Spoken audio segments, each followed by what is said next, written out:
സുഹൃത്തുക്കളെ, ഞങ്ങളിന്ന് വന്നിരിക്കുന്നത് കമ്പത്ത് നിന്ന് ലോഡ് എടുത്തുകൊണ്ട് കേരളത്തിലേക്ക് ഒരു ലോഡ് കേരളത്തിൽ ഇടുക്കിക്ക് ഒരു ലോഡ് എടുക്കാൻ വന്നപ്പോൾ ഒരു ശകലം താമസം വന്നു.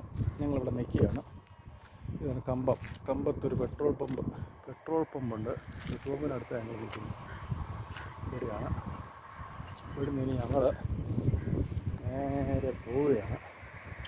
നേരെ പോയാൽ ഇതിനകത്തുനിന്ന് ഞങ്ങളൊരു ലോഡ് എടുത്തുകൊണ്ട് പോകാനാണ് ഉദ്ദേശിക്കുന്നത്. ലോഡിങ്ങേരി വന്നിട്ടുണ്ട്.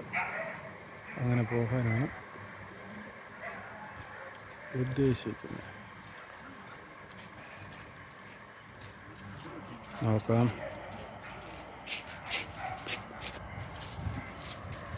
ഇതിനകത്ത് അങ്ങനെ കിട്ടത്തില്ല.